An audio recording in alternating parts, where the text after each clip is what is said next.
अच्युतं केशवं रामनारायणं कृष्णदामोदरं वासुदेवं हरिं श्रीधरं माधवं गोपिकावल्लभं जानकीनायकं रामचन्द्रं भजे। अच्युतं केशवं सत्यभामाधवं माधवं श्रीधरं राधिका राधितं इन्दिरामन्दिरं चेतसा सुन्दरं देवकी नन्दनं नन्दजं सन्ददे।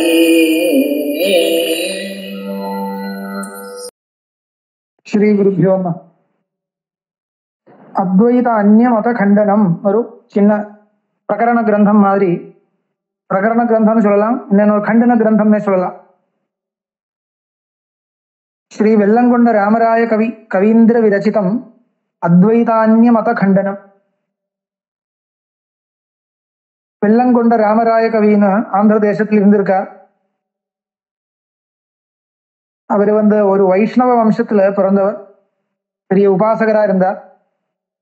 ஆனால் அத்வைத மதத்துல சேர்ந்த அத்வைதத்தை தான் கடைபிடிச்சுட்டு இருந்தார். அவர் நிறைய பிரகரண கிரந்தங்கள் எல்லாம் பண்ணியிருக்கார், காவியங்களும் பண்ணியிருக்கார். அதனால கவின்னு பெயர் பிரசித்தி அவருக்கு. சின்ன சின்ன பிரகரண கிரந்தங்கள் நிறைய பண்ணியிருக்கார். அதுல முக்கியமான கிரந்தம் அப்படி ஒன்றும் சொல்ல முடியாது, இந்த மாதிரி நிறைய இருக்கு. அதுல ஒண்ணுன்னு சொல்லலாம், அவ்வளவுதான். அத்வைதான்ய மத கண்டனம், அத்வைதத்தை தவிர்த்து மற்ற மதங்களில் இருக்கிற தோஷங்கள் என்னன்னு காமிச்சு அத்வைதத்தை நிரூபணம் பண்றார். இந்த சமான பிரக்கிரியையில இன்னொரு புஸ்தகம் சார்வாகாதி மத கண்டனம் பண்ணியிருக்கார். இவ்வளவுதான் இருக்குது. இந்த ரெண்டு புஸ்தகமும் இவர் சின்மயா இன்டர்நேஷனல் ஃபவுண்டேஷன் சோத சம்ஸ்தான் இருக்கு, கேரளாவில் எர்ணாகுளத்தை வெளிய நாடுன்னு இருக்கு, அவ பப்ளிஷ் பண்ணியிருக்கார். வேணும்னா உங்களுக்கு கிடைக்கும் தோன்றது, அங்கே இருந்து கிடைக்கும். அது இப்போ நம்ம வியாக்கியானம் பண்ணக்கூடிய புஸ்தகமும் அவ பண்ணியிருக்கார்.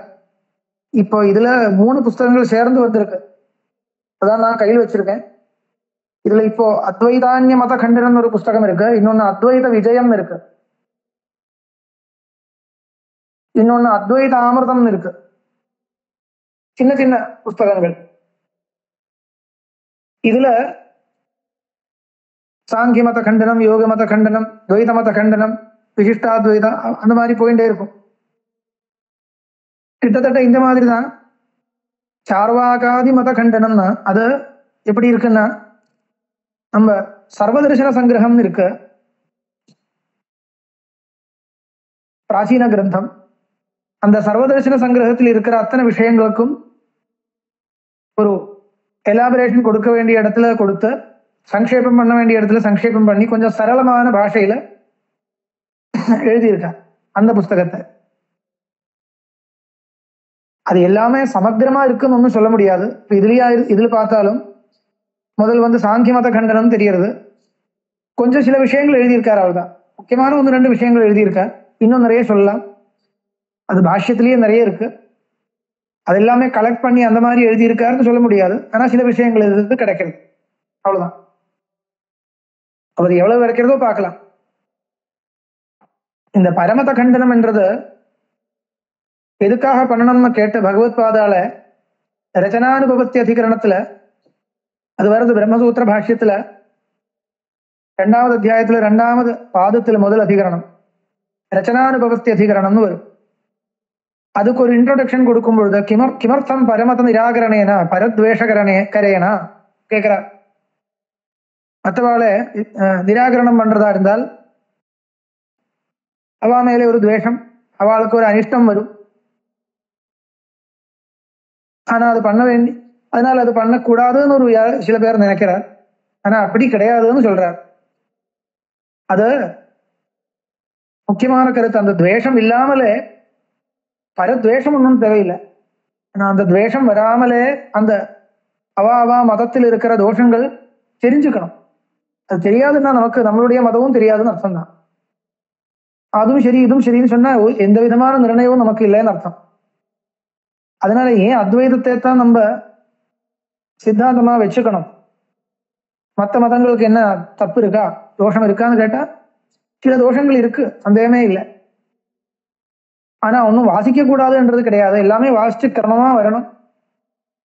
அப்போ சில விஷயங்கள் எடுத்துக்கலாம், சில விஷயங்கள் விட வேண்டியதா இருக்கு. முக்கியமான சில விஷயங்கள் அதை கண்டனம் பண்ண வேண்டியதா இருக்கு. கண்டனம் பண்றதுன்னா என்ன? கண்டனம் பண்றதுன்னா வேற ஒன்றும் இல்லை, அதுல இருக்கிற தோஷங்கள் தெரிஞ்சுக்கிறது.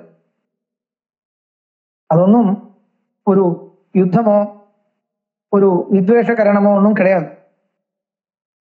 பகவத்பாதாலே சொல்றார், நம்ம இது சொல்லலைன்னால் மகான்கள் எழுதிய கிரந்தங்கள் தானே, கபிலர் கணாதர் இவாளெல்லாம் மகான்களாச்சே, அவளுக்கு தப்பு வராது. அதனால அதுவும் சரி இதுவும் சரி இப்படியெல்லாம் பிரமங்கள் வரலாம், அந்த பிரமை வரப்படாது என்பதை காமிக்கிறதுக்காக நான் கண்டனம் பண்றேன், அவ்வளவுதான்.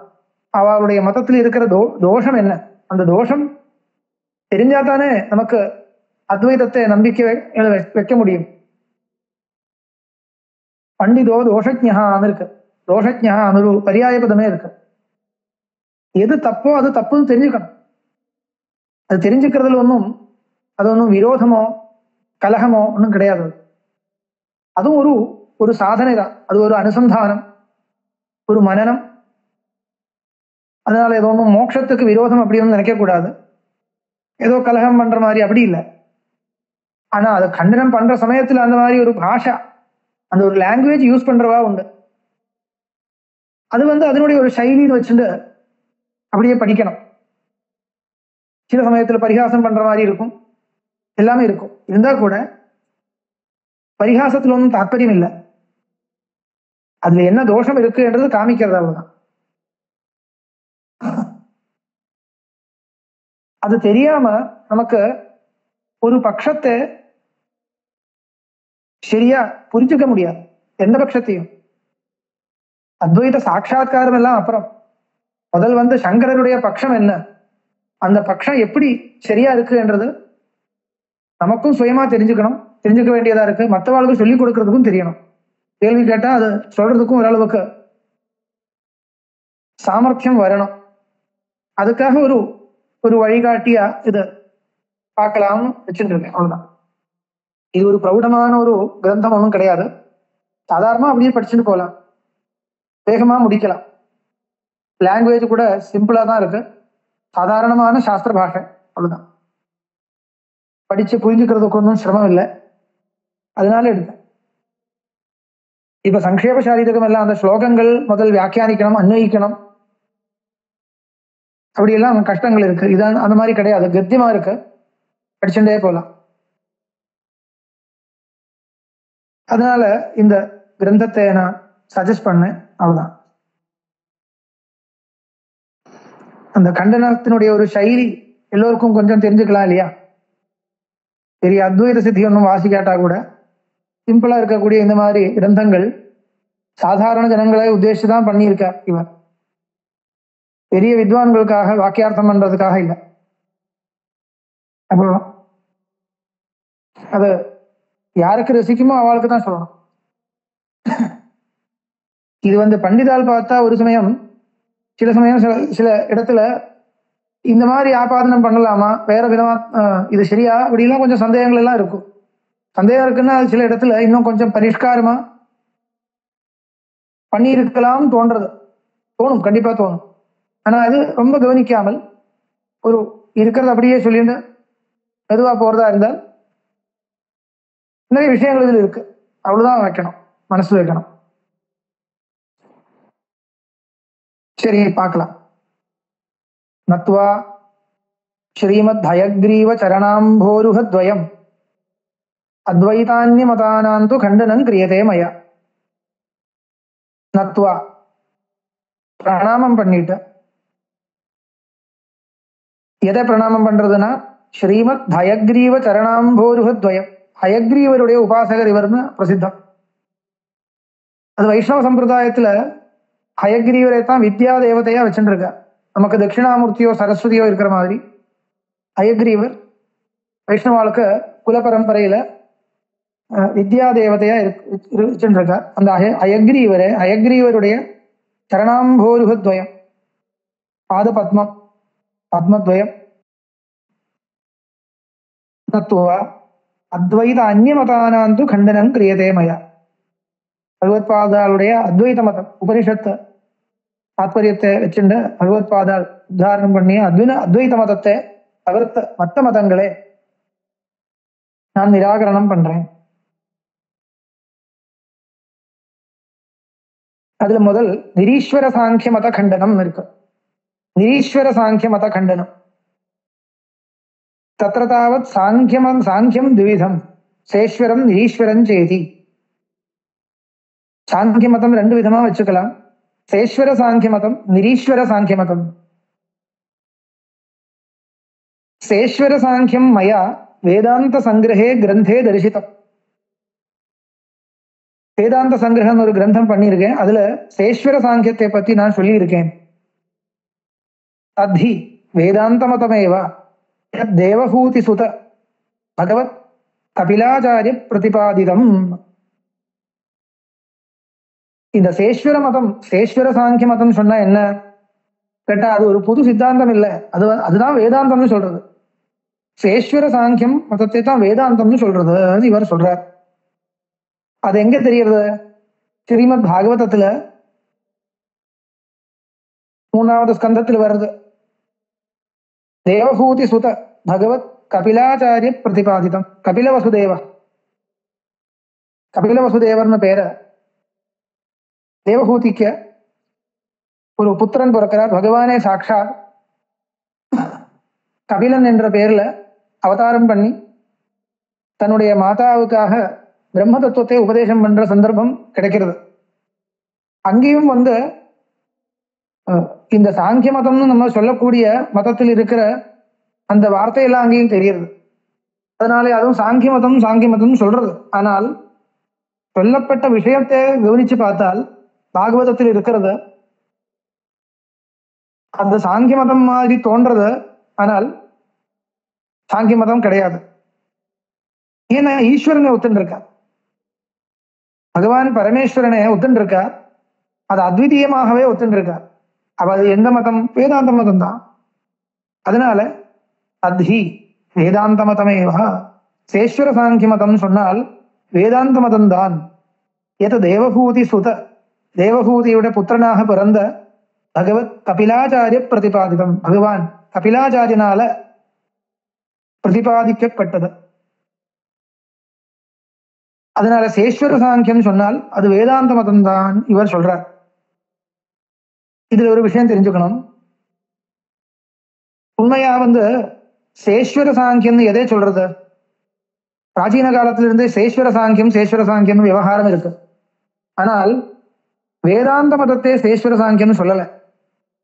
யோக மதம் இருக்க, பதஞ்சலியுடைய யோக தரிசனம், அதைத்தான் சேஸ்வர சாங்கியம்னு சொல்றது, வேதாந்த மதத்தை இல்லை.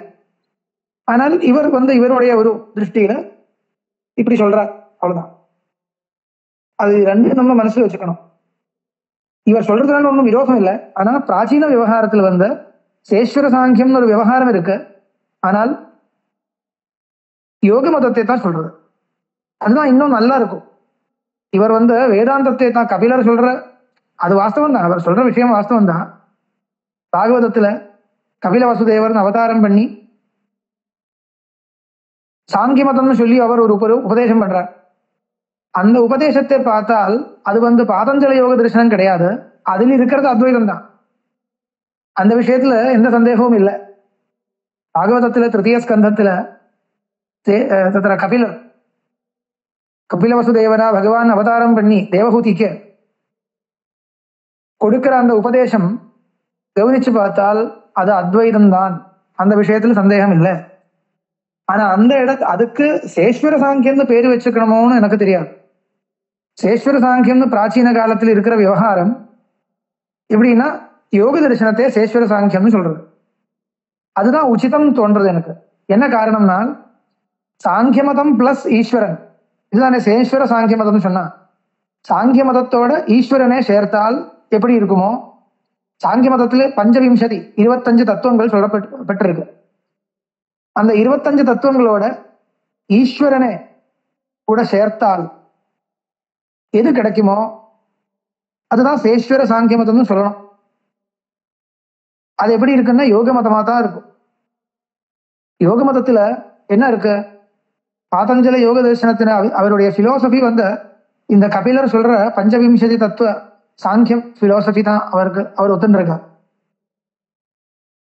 அதனுடைய ஒரு பிராக்டிக்கல் சைடு அவர் சொல்றார். அந்த சாதனா பద్ధதியில எதெல்லாம் சொல்லணுமோ அது இருக்கும் இல்லையா, ஒரு பிராக்டிக்கல் தியரின்னு வச்சுக்கணும் இல்லையா. தியரின்னு சாங்கிய மதம் வச்சுக்கோங்க. அதுக்கு என்ன பிராக்டிக்கல், ஒரு முமுட்சுவா இருந்துட்டு இந்த சாங்கிய மதத்தை கடைபிடிச்சுட்டு ஒருத்தர் இருக்கிறா இருந்தால் சரி, சாங்கிய மதம் நல்லா வாசிச்சாச்சு, இனிமே என்ன பண்ணணும் கேட்டா அதுக்கு ஒரு பிராக்டிக்கல் சைடு இருக்கணும் இல்லையா. அதுதான் யோக சூத்திரம், யோக தரிசனம். அதுல அந்த யோக தரிசனத்துல இன்னொரு விசேஷம், ஈஸ்வரனை சேர்த்திருக்கார். கிளேஷ கர்ம விபாகாசைர் அபராமிருஷ்டா புருஷ விசேஷா ஈஸ்வரஹான்னு சொல்லி ஈஸ்வரனே சேர்த்திருக்கார். அவ்வளவுதான். மற்றபடி எல்லாமே சாங்கியால் சொல்றதுதான் ஒத்துருக்கார் எல்லாமே. அப்போ சாங்கிய தரிசனத்தோட ஈஸ்வரனே சேர்த்தால் எது கிடைக்குமோ அது சேஸ்வர சாங்கியம் சொல்லி ஆகணும் இல்லையா. அப்படி சொன்னால் அந்த சேஸ்வர சாங்கியம் என்ற வார்த்தை கரெக்டா அதை சேர்றது எதுக்கு, யோக தரிசனத்துக்கு தான் சேர்றது. இந்த பாகவதத்தில் இருக்கிற அந்த தத்துவோபதேசத்தை சேஸ்வர சாங்கியம் சொல்ல வேண்டியது இல்லைன்னு எனக்கு தோன்றது. அது வேதாந்த மதம்னே சொல்லலாம். இருக்கட்டும், இவர் சொல்றது இப்படிதான். அப்புறம் நிரீஸ்வர சாங்கியந்து கபில யோகினா புரோக்தம் கேனச்சித் வேத விருத்தத்வாத் கண்டனீயமேவ. அப்போ அந்த தேவஹூதிக்கு கபில வசுதேவர் சொன்ன உபதேசத்தை அதுக்கு சாங்கியன்னு பேரு வச்சா கூட அது நமக்கு கண்டனம் பண்ண வேண்டிய விஷயம் இல்லை. ஏன்னா அது நம்மளுடைய சித்தாந்தம் தான். கண்டனம் பண்ண வேண்டிய சாங்கிய மதம் என்ன கேட்டால் நிரீஸ்வர சாங்கியம். நிரீஸ்வர சாங்கியம் து கபில யோகினா புரோக்தம், கபில யோகினா புரோக்தம் நிரீஸ்வர சாங்கியம் து கேனச்சித் வேத விருத்தத்வாத் கண்டனீயமேவ தத். கேனச்சித் அம்சேனான்னு இருக்கணும். கேனச்சித் அம்சேன வேத விருத்தத்வாத். சில விஷயங்கள் அதுல நன்னாவே இருக்கு. சத்காரியவாதம் அதெல்லாம் வேதத்துக்கு அனுகூலமா இருக்கு. ஆத்மா அசங்கஹான்னு சொல்றார் சாங்கிய மதத்துல, ஆத்மா நித்தியஹான்னு சொல்றது, ஆத்மா விபூன்னு சொல்றது, ஆத்மா ஸ்வப்பிரகாசகான்னு சொல்றது, ஆத்மா ஆனந்த ஸ்வரூபான்னு சொல்றது, ஆத்மாவுக்கு பரிணாமம் கிடையாதுன்னு சொல்றது, எல்லாம் நமக்கு சம்மதம். ஆனால் ஜெகன் மித்யாத்துவாதத்தை ஒத்துக்கிறது இல்லையாவா, ஈஸ்வரனே ஒத்துக்கல. அதனால சில விஷயத்துல எல்லாம் வேத விரோதம் இருக்கு. கேனச்சித் வேத விருத்தத்வா, கேனச்சித் அம்சேன வேத விருத்தத்வான்னு இருக்கும் தோன்றது எனக்கு. இதெல்லாம் புஸ்தகம் இன்னும் நிறைய பாட சோதனம் பண்ணணும். நம்ம பார்க்கலாம், இப்ப படிச்சுட்டு வரும்பொழுது எப்படி இருக்குன்னு பாக்குறேன். இந்த கேனச்சித்த வார்த்தை 2 விதமா அன்வயிக்கலாம். ஒரு விதமா சொன்னா கேனச்சித் அம்சேன வேத விருத்தத்வாத் கண்டனீயமேவ தத் சொல்லலாம். இல்லைன்னா கேனச்சித் கண்டனீயமேவ, கேனச்சித் அம்சேனான்னு சேர்க்க வேண்டாம், கேனச்சித் கண்டனீயமேவ தத் அப்படி கூட இருக்கலாம். ஆனா அப்படி இருக்காதுன்னு தோன்றது எனக்கு. ஏன்னா கண்டனீயமேவான்னு சொன்னா போறோம் இல்லையா, கேனச்சித் கண்டனீயம் எதுக்கு சொல்லணும், அது தேவையில்லை. அதனால அப்படி எழுதியிருக்க மாட்டார். கேனச்சித் அம்சேன வேத விருத்தத்வாத் கண்டனீயமேவ தத் அப்படி இருக்கும் பாடம் தோன்றது. ததாஹி மூல பிரகிருதி ரவிகிருத்தர் மகதாத்யா பிரகிருதி விகிருதய சப்த ஷோடசகஷ்ட விகாரः ந பிரகிருதிர்ன விகிருதி புருஷः. சாங்கிய காரிகை. இப்ப இருக்கிற அத்தனை டெக்ஸ்டுகள் பார்த்தால் சாங்கிய காரிகை தான் பிராச்சீன தமமா இருக்கு. சாங்கிய கிரந்தங்கள்ல நிறைய ஒன்றும் கிடைக்கல. இருக்கிறதுல பழசா இருக்கிறதுன்னா சாங்கிய காரிகை தான். கபிலர் சாங்கிய சூத்திரங்கள் பண்ணியிருக்காருன்னு தெரியறது, ஆனா அது இப்ப அவைலபிளா இல்லை. சாங்கிய சூத்திரங்கள் என்ற பேர்ல ஒரு கிரந்தம் அவைலபிளா இருக்கு. ஆனால் அது வந்து கபிலர் பண்ணினது கிடையாது. அது வந்து லைட்டர், அது பிராச்சீனம் யாருமே ஒத்துக்கல. அதெல்லாம் அப்புறம் சங்கர பகவத் பாதாளுக்கு அப்புறம் வந்தது. ரொம்ப பிற்காலத்து வந்த கிரந்தம் அது. அதனால இப்ப சாங்கிய சூத்திரம்னு கிடைச்சாலும் அது பேஸ் பண்ணி யாரும் சாங்கியத்தை வாசிக்கிறது இல்லை. அதுல நிறைய தப்புகளும் இருக்கு. கரெக்டா அவர் சாங்கிய சிஸ்டத்தை ஃபாலோ பண்ணல. அதுக்கு விஞ்ஞான பிக்ஷுன்னு ஒரு பாஷ்யம், அந்த பாஷ்யத்திலையும் நிறைய தப்புகள் இருக்கு. தப்புகள் இருக்குதுன்னா அந்த சாங்கிய சிஸ்டத்தை கரெக்டா ஃபாலோ பண்ணி அவருடைய பட்சத்தை மற்ற பட்சங்களோட சேர்த்து சாங்கரியப்படுத்தாமல் வியாக்கியானம் பண்ணணும் இல்லையா, அது பண்ணல. அது முக்கியமா இருக்கு. ஏன்னா சாங்கிய மதம் சொல்லும் பொழுது நமக்கு வேதாந்தம் தெரியும்னு வச்சுட்டு வேதாந்தத்தை அந்த அந்த எல்லாமே கலக்கி சேர்த்து போய் சொல்லக்கூடாது, மிக்சிங் பண்ணக்கூடாது. வேதாந்த மதம் இப்படி, சாங்கிய மதம் இப்படி, யோக மதம் இப்படி எல்லாமே பிரிச்சு பிரிச்சு மனசில் வைக்கணும். இல்லைன்னா அது எல்லாமே நாசம் ஆயிடும். சாங்கியால் சொல்றது தப்பா இருக்கலாம், அது நீங்க தப்புன்னு சொல்லுங்க, அதனால விரோதம் இல்லை. ஆனால் அவ என்ன சொல்றது என்றது மாத்தி மாத்தி சொல்லக்கூடாது இல்லையா. அது சாங்கிய மதத்தை கரெக்டா எந்த விதமான மாற்றமும் இல்லாமல் கரெக்டா எழுதியிருக்காருனால் யார் எழுதியிருக்கார்? வாஜஸ்பதி மிஸ்ரர் தான், நம்மளுடைய வாஜஸ்பதி மிஸ்ரர். அவருக்கு மிஸ்ரர்னு பேரு வச்சா இருந்தா கூட அவர் ஒன்றும் மிஸ்ரம் பண்ணல. அவர் எல்லா தரிசனத்துக்கும் கிரந்தம் எழுதியிருக்கார். அவரு தான் ஒருத்தர் மிஸ்ரம் பண்ணவே இல்லை, மிக்சிங் பண்ணல. அவர் சாங்கிய மதம் எழுதுறதா இருந்தா சாங்கிய மதம் தான், வேதாந்தம் சேர்க்க மாட்டார். அவர் யோகத்துக்கு யோக தத்துவ விசாரதின்னு எழுதியிருக்கார் வாசஸ்பதி மிஸ்ரர். நியாய கணிகான்னு எழுதியிருக்கார், மீமாம்சைக்கு நிறைய எழுதியிருக்கார். எல்லா சாஸ்திரத்துக்கும் கிரந்தங்கள் எழுதியிருக்கார் காமதிகாரர். அவரு தான் அந்த சாங்கிய மதத்தை சரியா அதனுடைய சிஸ்டத்தை ஃபாலோ பண்ணி கரெக்டா அதனுடைய நிரூபணம் பண்ணி இருக்கிறவ இவர் தான். சாங்கிய காரிகைக்கு தத்துவ கௌமுதி, சாங்கிய தத்துவ கௌமுதி தான் அவர் பண்ணின வியாக்கியானம். அதுலதான் தெரியும். அது படிச்சுதான் சாங்கிய மதத்தை தெரிஞ்சுக்கணும். இந்த பிற்காலத்து வந்த சூத்திரமோ, அந்த சாங்கிய சூத்திரமோ, சாங்கிய சூத்திரத்தினுடைய விஞ்ஞான பிக்ஷு பாஷ்யமோ எல்லாமே வேற லைன்ல போயிட்டு இருக்குது. பிராச்சீன காலத்துல எழுதுறதா இருந்தா எல்லாமே நம்ம அவளெல்லாம் எல்லோரும் வந்து பிராமணிகரா இருக்குன்னு நம்ம அந்த மாதிரி சொல்ல முடியாது. சில கிரந்தங்கள் எல்லாம் கொஞ்சம் அப்பிராமணிகமா கூட தெரியுது. வித்வான்கள் ஒத்துக்கிறது இல்லை, அதுதான் முக்கியம். இந்த சாங்கிய சூத்திரத்தில் இருக்குன்னு சொன்னா அது சாங்கிய மதம் யாரும் ஒத்துக்கிறது இல்லை. அப்படின்னா சாங்கிய சூத்திரம் மொத்தமா வேஸ்ட்னு சொல்ல வரல, நிறைய விஷயங்கள் இதுல அழகா சொல்லப்பட்டிருக்கு. ஆனால் இதுதான் வித்வான்கள் என்ன சொல்லுவாருன்னா, சரியா அந்த சாங்கிய மதத்தினுடைய ஒரு சிஸ்டம் இருக்கு இல்லையா, அதை கரெக்டா ஃபாலோ பண்ணல. அவர் அந்தந்த இடத்துல கொஞ்சம் கொஞ்சம் மாத்தி மாத்தி சொல்றார். அப்படி பண்ணக்கூடாது, பண்ணிருக்க கூடாது. அதோட விட அந்த சூத்திரத்துக்கு பாஷ்யம் பண்ணினா இந்த விஞ்ஞான பிக்ஷுங்கிறவர் இவாளெல்லாம் கொஞ்சம் கொஞ்சம் மாத்தி மாத்தி சொல்லுவான். அதனால அது யாரும் ஃபாலோ பண்றது இல்லை. இப்ப கிடைச்ச புஸ்தகங்கள்ல ரொம்ப ரொம்ப பிராச்சீனமா இருக்குன்னா சாங்கிய காரிகை, அது பகவத் பாதாளுக்கு பின்னாடியே இருக்கு. சூத்திர பாஷ்யத்திலும் அந்தந்த இடத்துல எல்லாம் இவர் பாஷ்யக்காரரே நமக்கு அந்த சாங்கிய காரிகை கோட் பண்ணியிருக்கார். அப்ப சாங்கிய காரிகை அதனுடைய வாசஸ்பதி மிஸ்ரர் பண்ணின தத்துவ கௌமுதி, சாங்கிய தத்துவ கௌமுதி என்ற வியாக்கியானம், இது ரெண்டும் வச்சுட்டு தான் சாங்கிய மதத்தை தெரிஞ்சுக்கணும். அது கண்டிப்பா தெரிஞ்சுக்க வேண்டியது. ஏன்னா புத்திர பாஷ்யத்துல நிறைய இடத்துல அது கண்டனம் பண்றது இல்லையா, அதனால அவளுடைய மதம் என்னன்னு தெரிஞ்சுக்கணும். அது ஒன்றும் விஸ்தாரமா இதுல ஒன்றும் சொல்லலை, இதுல இருக்கிறதெல்லாம் சொல்றேன். ஒன்று மூல பிரகிருதி அவிகிருத்தரும் மகதாத்யா பிரகிருதி விகிருதய சப்த ஷோடசகஸ்ட விகாரோ ஷோடசகஸ்து விகாரோன்னு இன்னொரு பாடம்.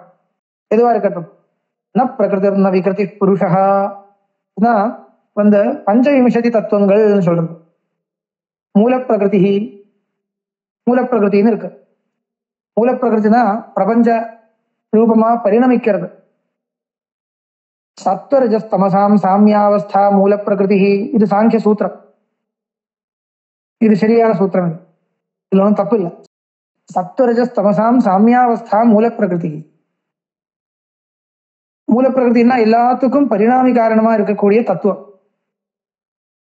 அதுக்கப்புறம் மகதாத்யா பிரகிருதி விகிருதயா, மகதாதிகள் சொல்லி 7 பதார்த்தங்கள் வெளியில் வருது.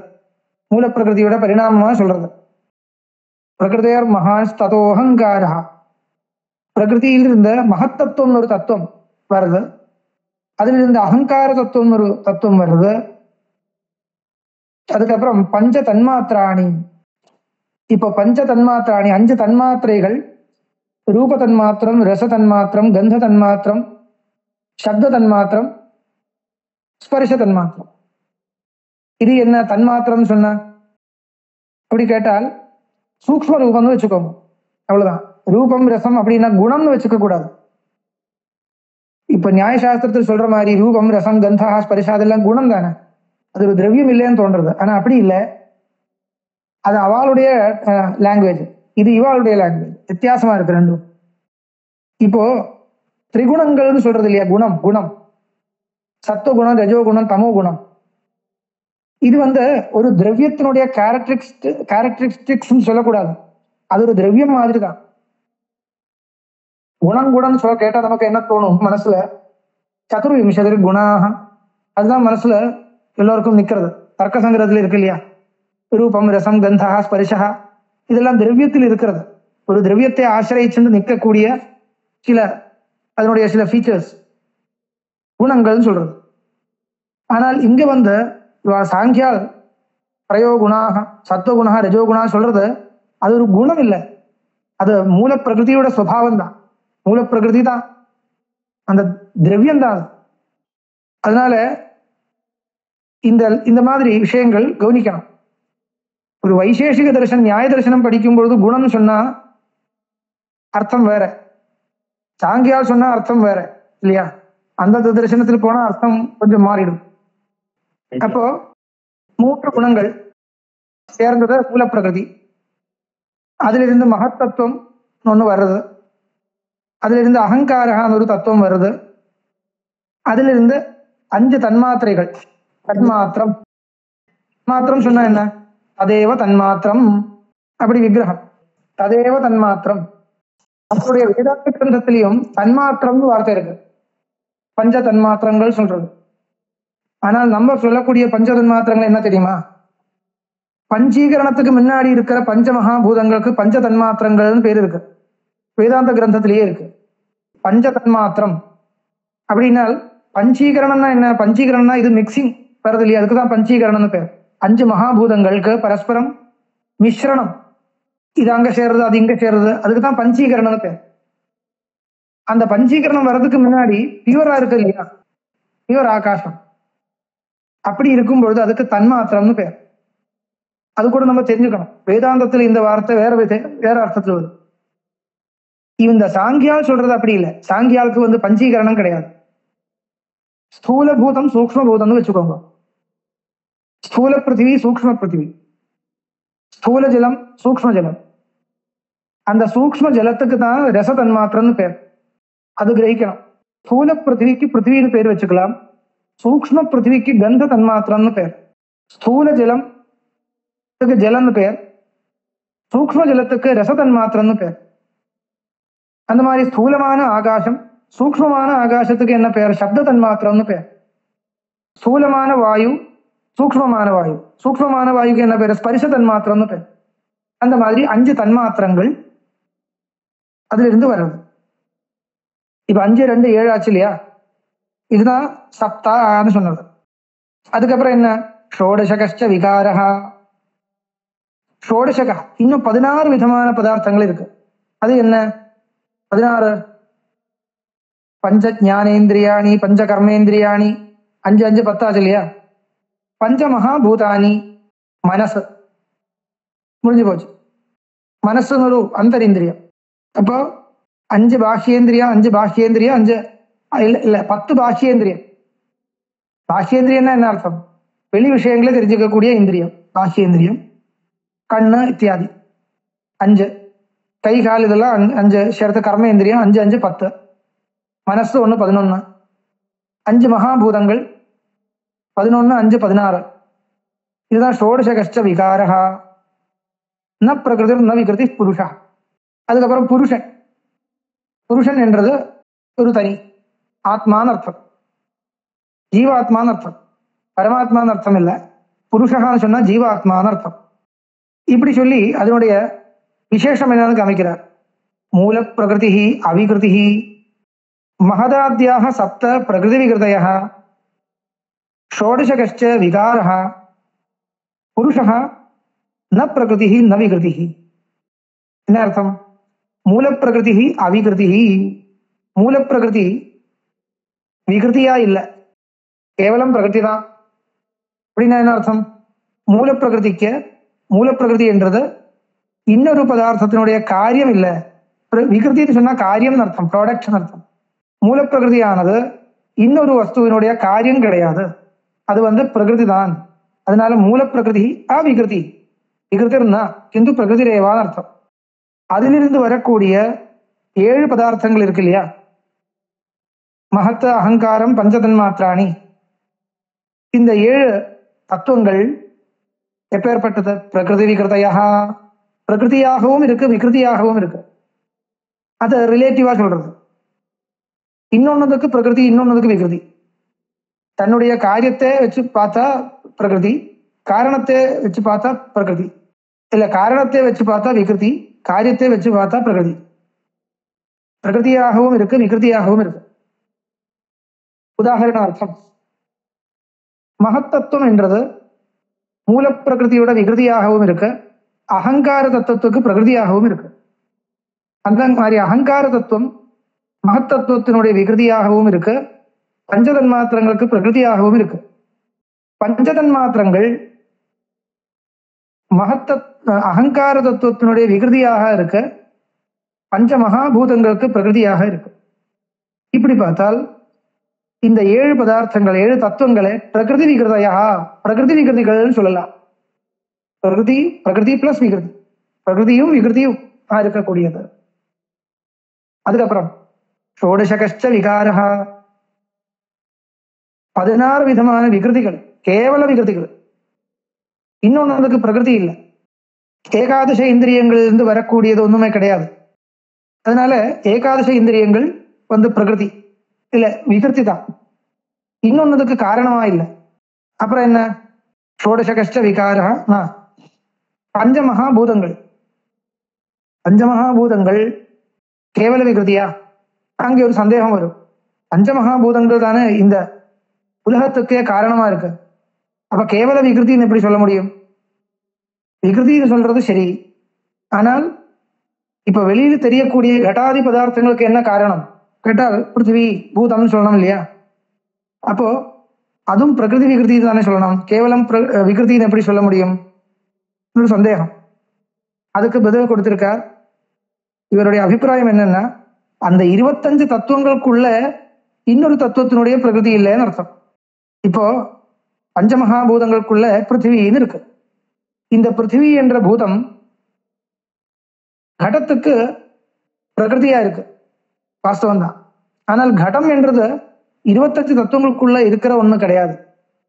அதனால இந்த 25 தத்துவங்களுக்குள்ள பரிகணிதமான சொல்லப்பட்டுள்ள 25 தத்துவங்களுக்குள்ள இருக்கிற ஏதோ ஒரு இன்னொரு தத்துவத்துக்கு பிரகிருதின்னு சொல்ல முடியுமா? முடியாது. அதனால கேவல விகிருதின்னு சொல்றது சமாதானம் சொல்லணும். இப்படி ஷோடசகச்ச விகாரஹ ந பிரகிருதி ந விகிருதி புருஷா. புருஷன் எப்பேற்பட்டவன்? புருஷன் ஜீவாத்மா. அவன் பிரகிருதியும் இல்லை விகிருதியும் இல்லை, காரியமும் கிடையாது காரணமும் கிடையாதுன்னு அர்த்தம். புருஷா அனாதி, ஜீவாத்மா அனாதி, உற்பத்தி கிடையாது. அதனால ஜீவாத்மாவுக்கு இன்னொரு காரணம் இல்லை.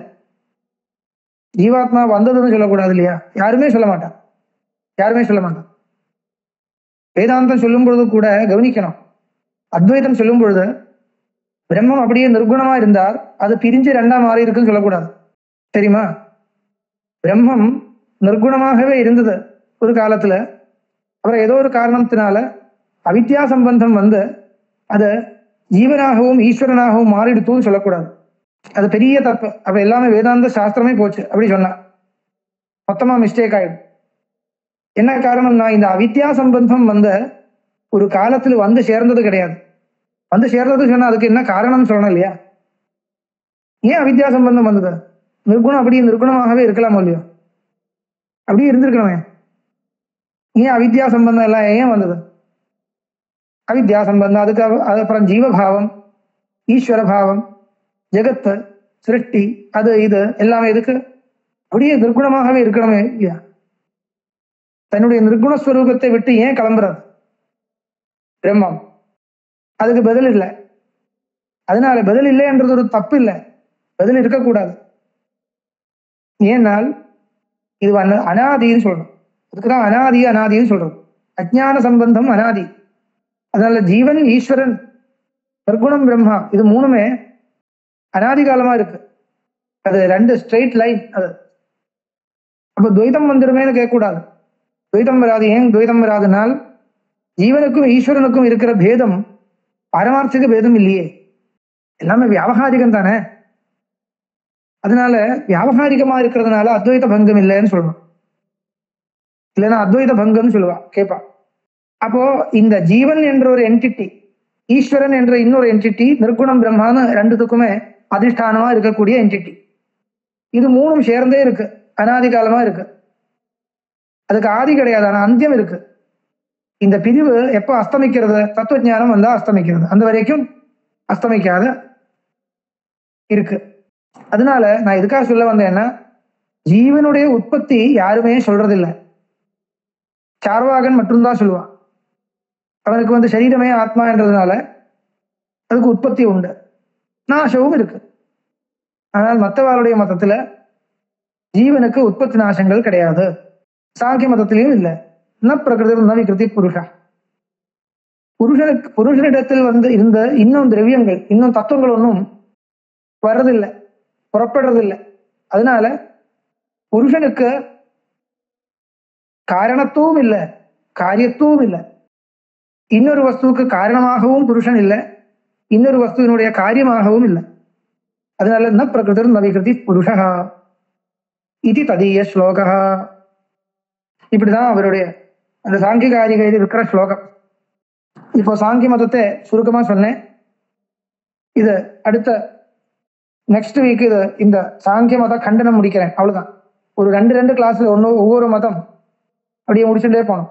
அவ்வளவுதான் இருக்கு. பெருசாக சொல்றதுக்கு இல்லை. அந்த சாங்கிய மதம் தெரியாதவாக கூட இருக்கலாம் என்றால், உங்களுக்கு தெரியும்னு நினைக்கிறேன், ஆனா தெரியாதவாக கூட இருக்கலாம் என்றதுனால நான் சொன்னேன், சுருக்கமா சொன்னேன், அவ்வளவுதான். இதுல இந்த சாங்கிய மதத்துல அந்த சாங்கிய பிலோசபியில் இருக்கிற வார்த்தைகள் இருக்கு இல்லையா, மகத்தத்துவம், அகங்காரா, பஞ்சதன்மாத்திராணி, இந்த வார்த்தைகள் எல்லாமே மூல பிரகிருதி, அவ்வியக்தம், இந்த வார்த்தைகள் எல்லாம் புராணத்திலயும் இருக்கு, கீதையிலேயே இருக்கு. இந்த வார்த்தை பார்த்த உடனே சாங்கிய மதம் சொல்றது அப்படி பிரமிக்க கூடாது. ஏன்னா இந்த வார்த்தையெல்லாம் பழைய காலத்திலேயே இருக்கு, உபனிஷத்திலேயே இருக்கு. உபனிஷத்துலன்னா பிராச்சீன உபனிஷத்துல இல்லைன்னு நினைக்கிறேன், தசோபனிஷத்துல பார்த்த மாதிரி தெரியல. மகத்துன்னு ஒரு சப்தம் இருக்கு. இப்ப கட்டோபனிஷத்துல வருது இல்லையா, மகதப்பரம் அவ்வியக்தம், அது ரெண்டும் வருது. அகங்காரா இந்த அர்த்தத்துல இல்லை, அங்கேயும் இல்லைன்னா சொல்லியிருக்கு. மகத்வச்சா ஒரு சூத்திரம் ஆனுமானிகாதிகரணத்துல இருக்கு. மகத்வச்சா, மகத்துன்னு சப்தம் பார்த்த உடனே சாங்கிய மதம் இருக்கு, அவ்வியக்தம் பார்த்த உடனே சாங்கிய மதம், அப்படி சொல்லக்கூடாது. அந்த வார்த்தை அப்படியே தெரியும், ஆனா அதுக்கு அர்த்தம் அப்படி இல்லை. ஏன்னா இந்த வார்த்தை பிராச்சீனமான சப்தங்கள். இதெல்லாம் அந்த சப்தங்களை எடுத்துட்டு இந்த கபில முனி ஒரு தரிசனத்தை பண்ணியிருக்கார். அந்த தரிசனம் சொல்லும் பொழுது அதுக்கு தேவையான டெக்னிக்கல் மீனிங் அவரே கொடுத்திருக்கார் என்றதுனால அவர் சொல்ற அர்த்தத்துல தான் அந்த சப்தம் எடுத்து யூஸ் பண்ணணும் என்றது கிடையாது. அதனால இப்ப சாங்கிய மதம் இப்போ பாருங்க, அதனால பாகவதத்துல எல்லாம் படிக்கிற வாழ்க்கை பல பேருக்கு பிரமம். இந்த கபிலனுடைய சாங்கியம்னா இந்த பாகவதத்தில் இருக்கிற மதத்தை தான் பகவத் பாதால கண்டனம் பண்றது, அப்படி பண்றது சில பேர் சொல்லுவா. அது இல்லை, அப்படி கிடையாது. ஆக்சுவலா அங்க கபிலர்னு பேரும் இருக்கு. சொல்றது பார்த்தா இந்த மாதிரி மகத் தத்துவம், அகங்காரம், பஞ்சதன்மாத்திரம் இப்படிதான் சொல்லுவா.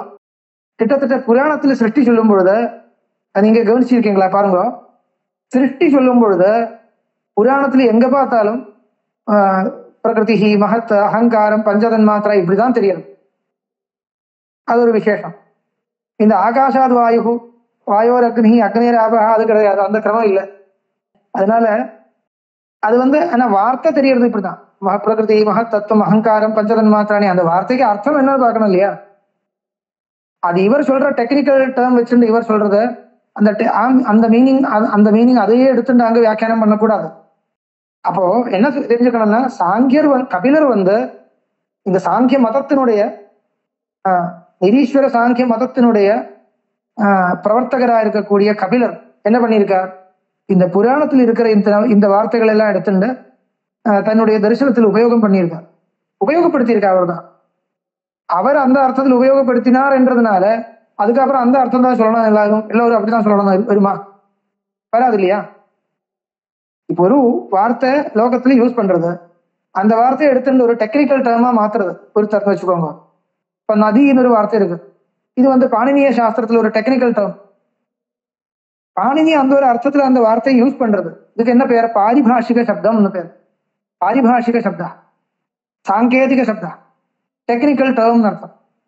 ஒரு பண்டிதர், ஒரு தார்சனிகர் ஒரு வார்த்தையை டெக்னிக்கல் டேர்மா யூஸ் பண்ணிட்டு தன்னுடைய தரிசனத்தில் உபயோகப்படுத்துறதுனால அந்த வார்த்தைக்கு அதுதான் அர்த்தம் கிடைக்காது. அந்த அர்த்தம் வச்சுட்டு வேதத்துக்கும் புராணத்துக்கும் வியாக்கியானம் பண்ணக்கூடாது.